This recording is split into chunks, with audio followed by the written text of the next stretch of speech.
Hey guys, quick an interesting video on Wild Rift. Today we're back with a Jinx supplementary guide, and of course, being a supplementary guide, we have already done a complete guide on Jinx, and of course, as usual, that being the case, we will be putting up the link to the Jinx complete guide up in the cards, of course.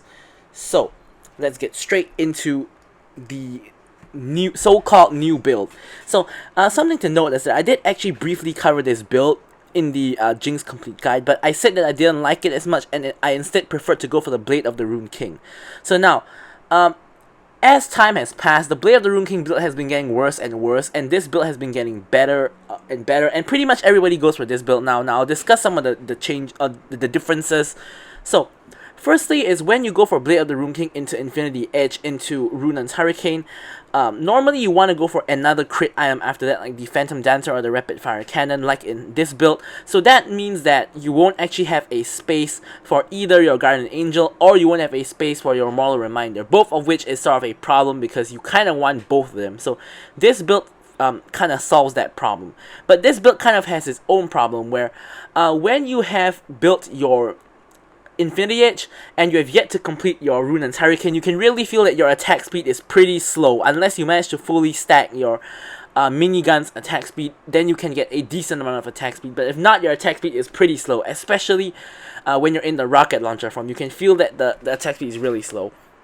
But anyways, in general, this build will be better just because of how you can fit the Maul Reminder as well as the Guardian Angel into your build. So anyways, let's just get into the build. Of course, first up, we go for the Infinity Edge. This is for the injection of AD and crit as well. So after you get your Infinity Edge, generally it will be about 5 minutes or so into the game, you'll get your Infinity Edge. Then you hit your first power spike where your basic attacks will start doing a lot more damage, especially when you get those random crits.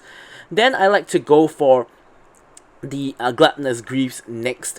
Now, Gluttonous Greaves is just what I go for in general. It's not every game, of course. As you can see, we don't really have any forms of lifesteal other than the Ravenous Hunter Vampirism, sorry. So that's kind of the only other form of lifesteal that we have. However, of course, if you're going to like a full AD or full AP team, probably getting those resistance boots, magic resist boots or armor boots will be better.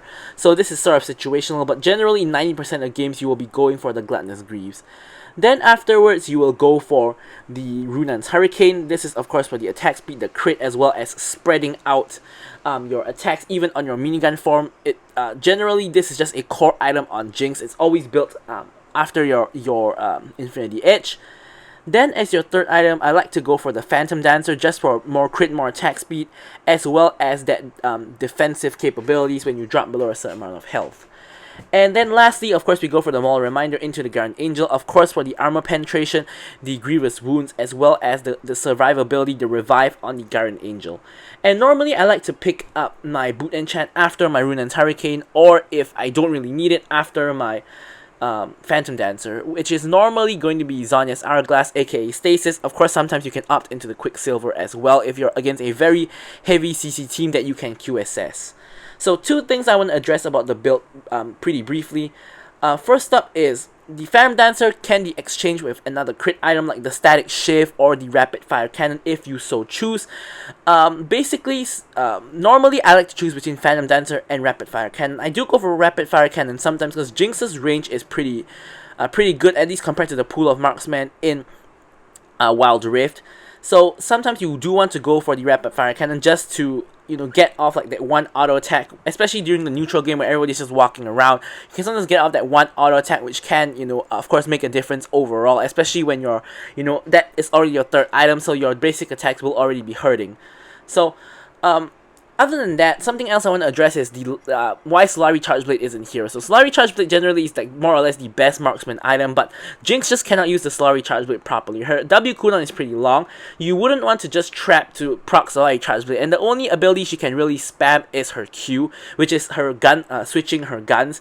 And during a team fight, if you want to focus a single target, you want to be on the minigun, and if you're focusing AoE, you want to be on the rocket launcher. You don't want to be switching back and forth across the guns just to proc your Solari Charge Blade, because that is going to be overall make your damage very inefficient, because sometimes like there's a group of people, you switch to minigun to proc your Solari Charge Blade and you're only attacking a single target, of course with the splash damage from the Runaan's Hurricane onto the other targets, instead of using your Rocket Launcher, which would do a lot more damage to all of the targets at the same time. So yeah, other than that, the runes are as shown. I always go for Conqueror and Hunter Vampirism, just because there's no other forms of lifesteal in the build. As usual, I like to go for Hunter Titan and Sweet Tooth. For the spells, of course, it's Flash with either Barrier or Heal depending on the situation. And with all that out of the way, we can actually jump straight into the gameplay. Alrighty, so on to the gameplay. So now, first up, one thing I want to say is, of course, as usual, whenever we reach the gameplay, don't forget to like, comment, and subscribe. It really helps me out. But what I really wanted to say is, as you can see, I'm rocking the Glorious Jinx skin. Now, this gameplay was one day before the Arcane Jinx skin released. So, for free, of course, when you log in. But basically, the Arcane Jinx skin wasn't actually available here. If not, I would have used it. And I did use Arcane Jinx, of course, for my thumbnail. But I'm not really just playing this champion just because of the Arcane hype. Like, I know I used Caitlyn as well, but of course, Caitlyn was a new champion. I'm gonna be playing that anyway, being an ADC main.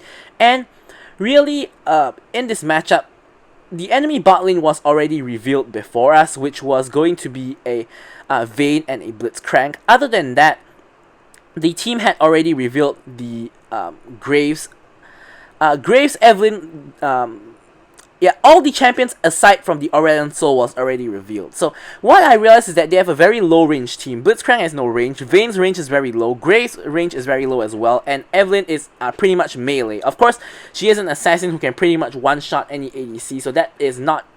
It's honestly not really a consideration, because pretty much there's no ADC that can survive a burst, possibly apart from like Xayah's ultimate to stop her from bursting you down. But aside from that, pretty much Evelyn is not really a factor when you're choosing which ADC to play.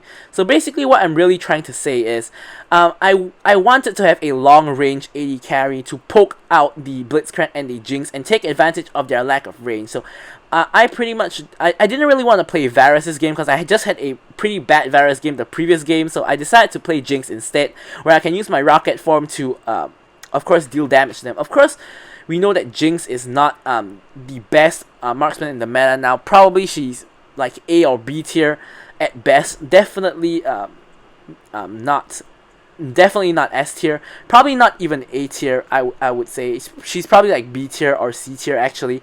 So but here anyways, as you guys can see, she can still put in a lot of work in lane here.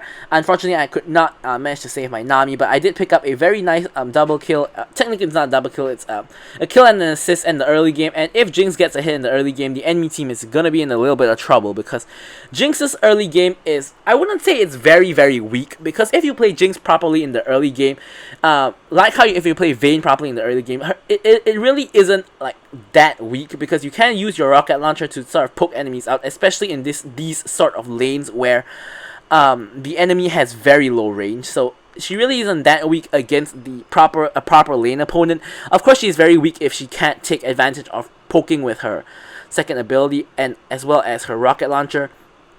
But I would say her early game is not the strongest. It's definitely below average, but I wouldn't go so far as to say that it's weak. Then in the mid game she gets a little bit better, and in the late game she is a absolute beast. Of course, she is a hyper carry who scales very, very well into the late game. The more items she gets, the better, and she doesn't really have as big of a mid game power trough as someone like Caitlyn. So really her, like, the graph of her power, she starts off low and she just pretty much goes on an upward trajectory. So yeah, so here pretty much I have got the kill goal, so I want to back and buy items. So I'm just trying to find a window to back, and that is pretty much my best chance, because Vayne and Blitzcrank don't push very fast. Vayne is a single target character, so she can only push the minion wave that fast, so I probably wouldn't lose too much minions, and same for Blitzcrank unless he chooses to ult the wave. So as you can see, like half of the wave is still there, including the cannon, so really didn't miss too much, and the next wave is coming in. The wave is in a pretty nice spot for me because I'm very, very safely farming pretty much under my tower, but the minions have not even actually hit my tower, so kind of the wave is partially frozen right under my tower. Nami unfortunately gets hooked, so we're sort of like forced to engage. Nami manages to get out her ult right before she dies, which is quite significant because it did allow me to get quite a bit of extra damage onto them. I get the Vayne very low. The Wukong comes in, gets the kill on the Vayne, allowing me to get the reset, and I get the reset, killing the Blitzcrank. Here, this was actually an easy kill on Aurelion Sol, but the Wukong screwed it up. He needed to tank like 2 more tower shots because he was already at the edge. So all he needed to do was stand at the edge, tank 2 more tower shots, and I would have gotten the kill on the Aurelion Sol. But of course, this is solo queue, so you can't control what your teammates do. Instead, he panics when the tower starts shooting him, even though he's at like more than 3/4 health. He decides to step out of the tower, allowing me to take 2 tower shots, and I die. So really, what should have happened there is my score should have been 3-0 and 3. And Wukong should have been 1, 1, and 2. And this is pretty much just better for the team. I'm not saying that, because basically, if he did it correctly, neither me nor him dies. But instead here, I trade for the Aurelion Sol, which is, of course, a worse outcome for the entire team in general. So, yeah, the Infernal Drake is of course up, and it is attracting the attention of both junglers. Here, I'm not really starting it up. I'm just trying to use it to stack up my attack speed passive on my minigun, so that if we break off into a fight, I can actually have more attack speed. So either way, it looks like my team kind of wants to start it. My entire team is here, and so is the entire enemy team. Evelyn has been spotted, and she is sort of cut off from her team. I need to move aside to not get hit by the Aurelion Sol Sun, and I'm standing at the side. No one is really focusing me. So here I'm just free firing on whoever I can get my hands upon. Of course, taking note of the Blitzcrank hook. So here, Vayne splits off from her team. I change to minigun, single target, burst down the Vayne. Then I go back onto my rocket launcher and try to do as much damage to the rest of the team as possible. Here, Aurelion Sol is low. I'm trying to chase him down, and not going too hard. I'm going to go into his stars so he can't really damage me, using the blast cone to close the gap. I'm trying to ult him for the kill. Unfortunately, he sidesteps it just by a little bit. Jinx ult is really easy to sidestep when you expect it, so yeah. Here instead, he actually manages to ignite me and I die, so that's really unfortunate.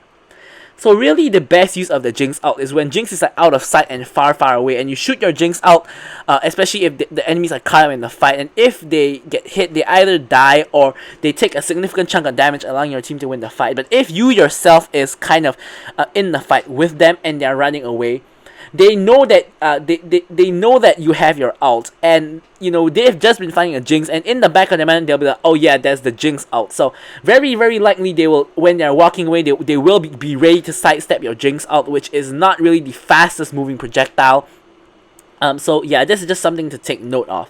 It's really easy to dodge if you know that it's coming. The main strength of it is when people are caught up in a fight and they don't expect it coming, and then it just flies right into their face from out of nowhere, and that is really where the Jinx ult has a lot of strength. Of course, it's very useful as an execute tool, but also just getting some damage off on the enemy team sometimes can turn the tide of a fight, much like how the Caitlyn ult does that as well. So you don't always have to wait for people to be low to launch your Jinx ult. Sometimes if there's just a huge fight happening, like 3 or 4 enemies, if you launch your Jinx ult, somebody is going to get hit by that rocket. So it may not really be the worst idea to just fire your rocket into the general area that the enemies are in.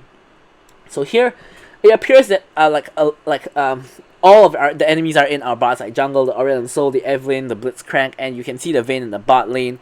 So not too sure what's happening there. They have, of course, all gone to mid, which gives us some reprieve over here in the bot lane. Vayne actually tries to assault us, ult in, and try to solo kill us. I'm not too sure what she was thinking there, because there are 2 of us and 1 of her. So here, I'm trying to get the reset on the Vayne.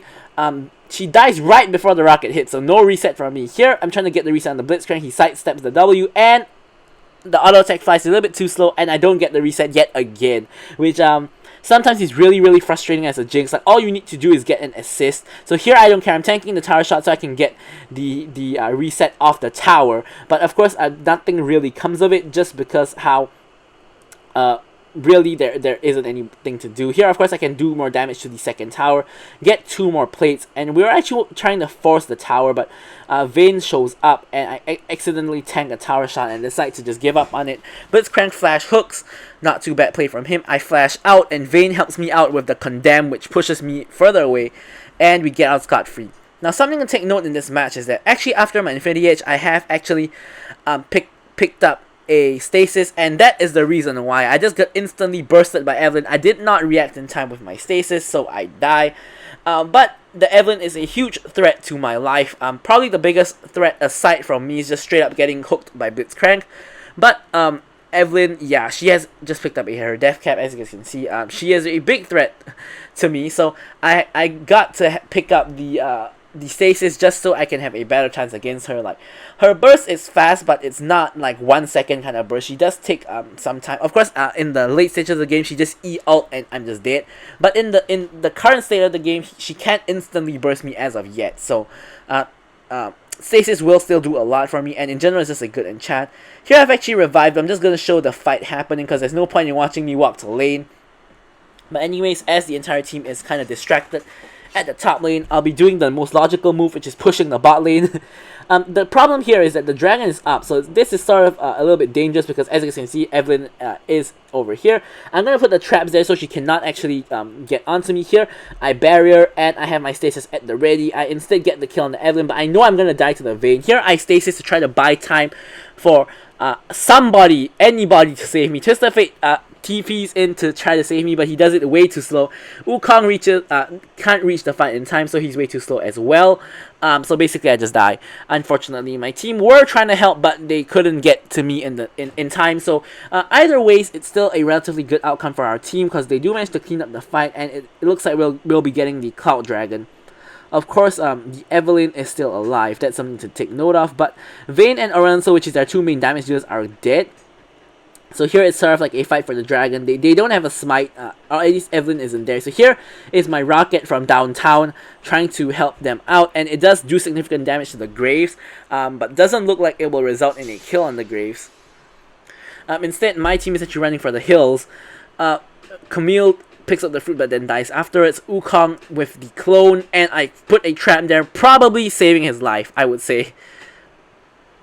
Stopping somebody, I think it might have been the Graves, maybe, or the Vayne, dead in their tracks. So Graves manages, not Graves, Wukong manages to get out with a sliver of HP. Now Evelyn, it turns out that she's here.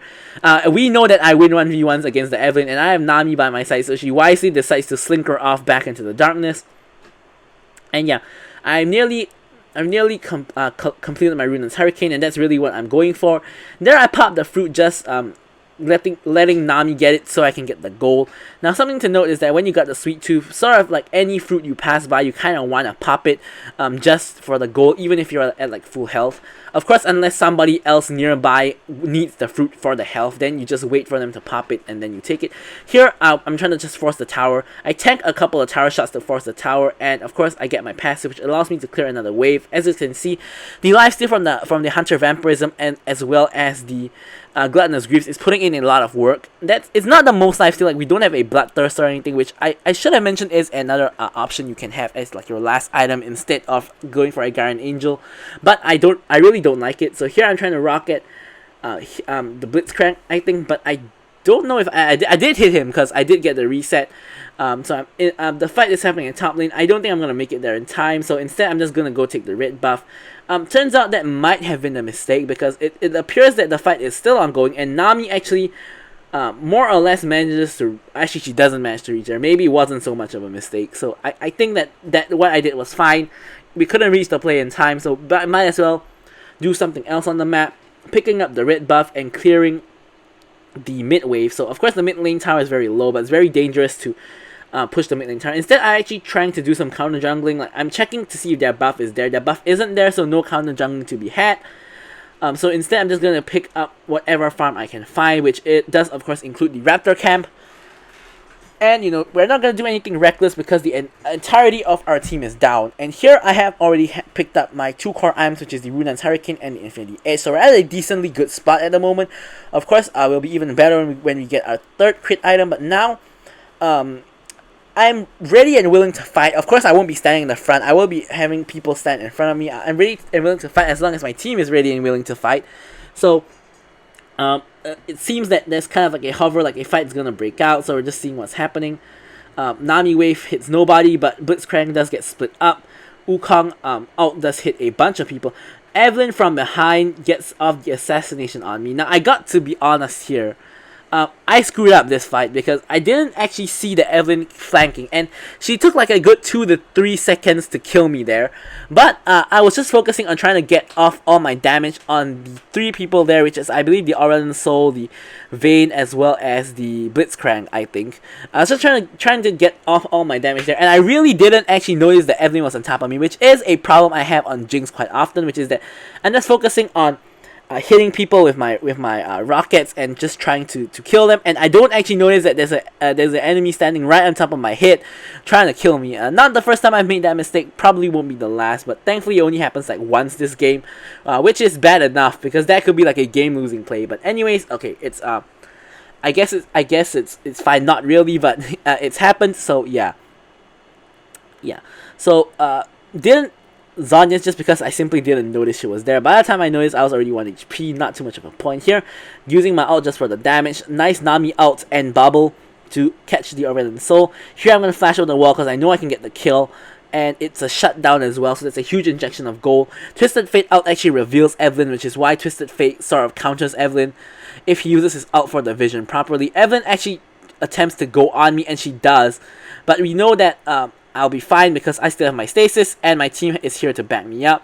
Here I'm gonna just focus the Graves. We get the kill and the reset on the Graves. A bit hard to chase the Blitzcrank. Actually, Twisted Fate flashes forward to chase the Blitzcrank. Not on the same page as us. We're just going for the dragon. He doesn't actually manage to get the kill on the Blitzcrank eventually, so sort of a wasted flash. But anyways, we get the dragon. Wukong is counter jungling and taking the blue buff, so it is relatively safe for us to push up with this huge minion wave, just because Wukong and Twisted Fate are in the area. Of course, the next tower is their inhib tower, their tier 3, so it's really hard to push all the way up to there. Instead, we're gonna just join the fight. We don't want to be standing in the front because Blitzcrank's hook. Nice layered CC Nami bubble into the Jinx trap, into the Nami ult. I get the reset, and here is where we can wreak havoc onto the enemy team, so getting 3 resets in total, killing all 3 of them, and only the Graves and the Evelyn is left alive. Of course, popping the fruit, just restoring the mana and just getting the gold. So here, we're actually just trying to force the inhib. Actually, the inhib I believe is pretty forcible. Graves survives on 1 HP there. Did get hit by my ult and survives on 1 HP. So the team doesn't seem to be interested in forcing the tower. They instead want to go for the red buff. Instead, I'm just gonna pick up my Phantom Dancer and start building towards my my Moral Reminder, which I'm actually very close by because I haven't backed in some time, so I can actually get both components of it. Only need 800 gold or less to pick it up. So here instead I'm going to, of course, take the red buff. At this point in time I'm really strong, so Wukong should be giving me the red buff. Not that he has a choice in the matter, because in this case I just took it for myself. Farming the raptors just along the way. My team is sort of caught up in a fight, so I'm just trying to make my way there. Getting some mid priority in the meantime. I'm going to walk the safer route, which is this way. And just going to put trap there so no one comes through. And it seems that everybody's relatively healthy, so no fight broke out.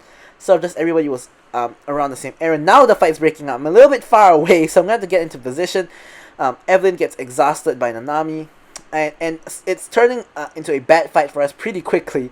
So I'm just trying to do whatever damage I can while staying safe. Of course, I know Blitzcrank has his hook, so gotta be careful about that. Can't really do anything. I try to rocket. Doesn't really come to anything. Unfortunately, our entire team dies except for our bot lane, so it's just me and Nami left. And on the enemy team side, only the Vayne dies, so it's a 1-for-3 trade. This match is pretty exciting because in general the match is very even. Of course, we are doing way better in terms of the objective front, but in terms of the fights, like the fights are very back and forth. So the game is pretty exciting. My team has actually gotten 3 dragons, which, you know, pretty rare in an even game at least. If we're stomping, of course, not that rare. But yeah, so here they get Baron, which is pretty expected. No surprise there. Our entire team is down. I knew that they're doing Baron, but I really couldn't do anything about it. If me and Nami walk into the Baron area, we pretty much just both die, so there's no point in doing that. The only thing I could have done is to launch my rocket there to try to attempt a blind steal, but my rocket was still on a 2-second or 3-second cooldown by the time the announcement that they slain Baroness was up. I remember that very distinctly because I was thinking that maybe if I just launch a blind ult, like there's a 1 in a million chance that I steal it. So yeah. Anyways, we secure the scuttle for the Elder Dragon Vision, and of course we want to back off because there are a couple of members of the enemy team there, and Wukong isn't really with us. Wukong at this point in time is a very, very important engage tool for our team, as well as, of course, Twisted Fate's stun cards picking out people. Camille, of course, will have an impact as well, but not the biggest. Wukong really has the biggest impact. Can combo very nicely with me. When he stuns multiple people, I can, of course, use my AoE to, you know, do the damage to them. Here, Graves and Aurelion Soulstar get caught out. Graves actually dies to my red buff. I already channeled ult, so I kind of waste my ult there. But anyways, you get a very nice pick onto the Graves. Blitzcrank hooks Thin Air. And we have a numbers advantage. Although in terms of resources, by resources I mean like health and mana, we're not doing the best. Nami out to try to catch out somebody, but everybody sidesteps it. Blitzcrank hook hits nobody again. Wukong with the engage. I do know that Evelyn has her charm on me. Evelyn has been spotted. Evelyn dies, allowing me to get the reset. And I'm just, as you guys can see, when you get the reset, you can just destroy them. Boom, boom, boom. Another kill there. And we're not going to let Aurelion Soul escape. Flashing forward, killing the Aurelion Soul, and we get a very nice and clean ace. Now, of course, as we know, Graves was the first person that we caught out, so Graves will be the first person that revives, and he's about to come up in about 5 seconds. And here, there's no point in getting the Elder Dragon, because we can just end the game. There is a 30+ second death timer on everybody, aside from the Graves, who of course has just respawned, and we're just going to focus the Nexus and get the win. So, with that out of the way, that is the end of the video. As usual, I'll leave you guys with the stats. And we did really well this game. We got an S rating. So, thank you guys for watching the video, and goodbye.